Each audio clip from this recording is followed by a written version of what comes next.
سلام. امروز یک توضیح مختصر در مورد شروع کار با اوریجین برای دانش‌پژوهانی که تا به حال با محیط اوریجین کار نکردن و میخوان اون رو یاد بگیرن میخوام بدم. پس با ما همراه باشید. ما در این ویدیو از اوریجین 2019 بی استفاده میکنیم. در اینجا تیبل های مختلفی وجود داره و ما مهمترین و پرکاربردترین اونها رو به شما معرفی خواهیم کرد. با ما همراه باشید. تیبل فایل.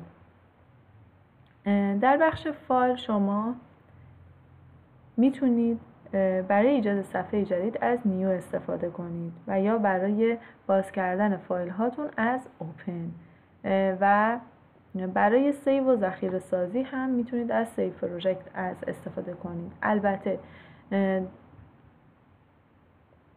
در اینجا اگر از این گزینه استفاده کنید با فرمت OPGU برای شما ذخیره میکنه.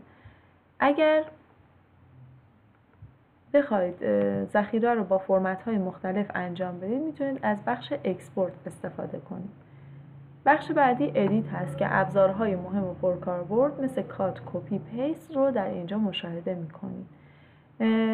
بهتره در محیط کار با اوریجین از کلیدهای میانبر استفاده کنید.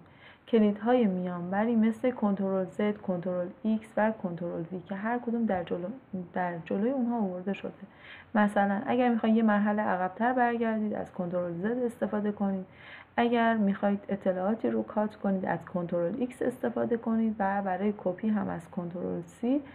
برای پیست هم میتونید از کنترل V استفاده کنید. در بخش دیتا هم اگر دیتا و اطلاعات بدی داشتید میتونید از این بخش اون اطلاعات رو حذف کنید. در بخش نمودار یا پلات شما میتونید نمودارهای چند وایی رو در اینجا رسم کنید. مثلا شما در اینجا 4 تا 5 تا وای دارید و میخواید اونها رو مقایسه کنید و ببینید شدت نموداراتون به چه صورت اتفاق افتاده. خب ایکس ها که مشترکه ولی خب وای های مختلفی داره. میتونید از مولتی وای استفاده کنید یا اگر 2 وای یا 3 وای دارید و میتونید اونها رو مقدارش رو مقایسه کنید میتونید از این نمودارها استفاده کنید. البته در اوریجین هم میشه به صورت 3 دایمنشنال هم نمودارها رو رسم کرد. خب پرکاربردترین تیبلی که در اینجا وجود داره آنالیسیس هست که شما در اینجا از بخش فیتینگ میتونید فیت های خطی و غیر خطی رو انجام بدید. در خط بالا ابزارهایی وجود داره که اوریجین اومده ابزارهای پرکاربرد نرم افزار خودش رو در این بالا قرار داده تا افرادی که دارن باهاش کار میکنن به راحتی بتونن به اون ابزارها دسترسی پیدا کنن. مثلا همین نیو پروژکت یا اوپن باز کردن داده ها یا سیو کردن که خیلی ما از همینجا سریع میتونیم استفاده کنیم یا اد کالمز که شما میتونید با زدن این گزینه کالم های مختلفی رو در واقع در صفحتون باز کنید. وقتی که شما اوریجین رو باز میکنید به صورت دیفالت یک بوکفانی به روی شما باز هست که یه صفحه داره. حالا همونطور که در تصویر شما مشاهده میکنید این بوکوان ما محورهای مختلفی رو به نمایش میگذاره. محور اول AX هست که شما داده های محور افقی خودتون رو باید اینجا وارد کنید و محور دوم BY هست که داده های محور عمودی در این ستون یا ستون های بعدی میتونه وارد بشه. در قسمت لاین نیم شما اسم نمودار خودتون رو باید وارد کنید و در بخش یونیت شما واحد اندازه‌گیری، مثلا اگر زمان هستش و بر حسب ثانیه هست شما باید اینجا ثانیه‌اش رو وارد کنید. در کامنت هم اگه توضیحات اضافه داره قرار داده میشه و در بخش FX اگر شما میخواید روی داده هاتون محاسبات خاصی رو انجام بدید از این بخش استفاده میکنید که FX پرکاربرد کلید میانبرش کنترل Q هستش و اگر هم کلید رو فراموش کردید روش راست کلیک کنید و از بخش اوپن دیالوگ شما میتونید این بخش رو ست ولیو رو باز کنید و اطلاعات مربوط به اون فرمولی که میخواید رو در اینجا وارد کنید و ران بگیرید.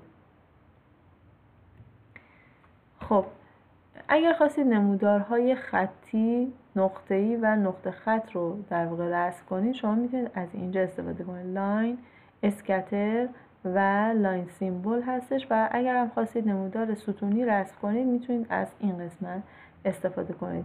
این ابزارهایی هم که در اینجا هست مربوط به رسم نمودار هاست که اگر یه وقتی نموداری رو رسم کردید، خواستید زوم آوت یا زوم این کنید، یا حالا برای فیت کردن نیاز هست به این ابزارها، یا داده‌ای رو خواستید به صورت مشخص ببینید مقدارش چیه، میتونید از اسکرین ریدر استفاده کنید، یا اگر خواستید متنی رو بر روی نمودارتون ایجاد کنید از تکست تول. و حالا اطلاعات مختلفی وجود داره که شیپ هایی هم هست که شما میتونید از اینجا استفاده کنید. این ابزار بالا هم که در اینجا میبینید، همونطور که میبینید ابزار ادیت هست.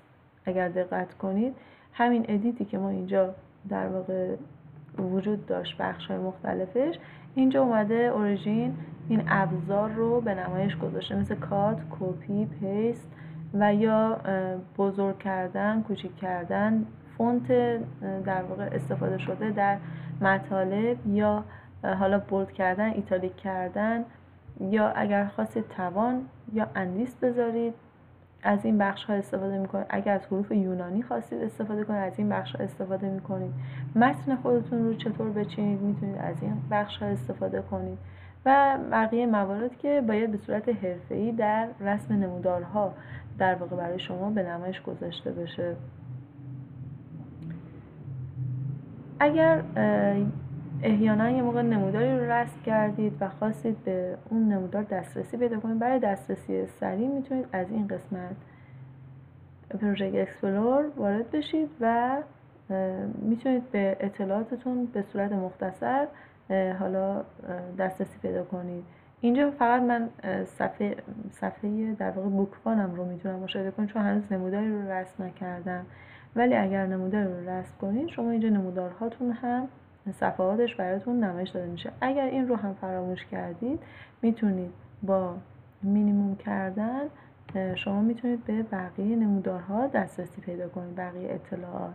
البته امکان داره به جز شیت اولی که براتون باز میشه شیت های مختلفی به روتون باز میشه، اونها رو هم میتونید از این بخش به دست بیارید و داده هاش رو استفاده کنید.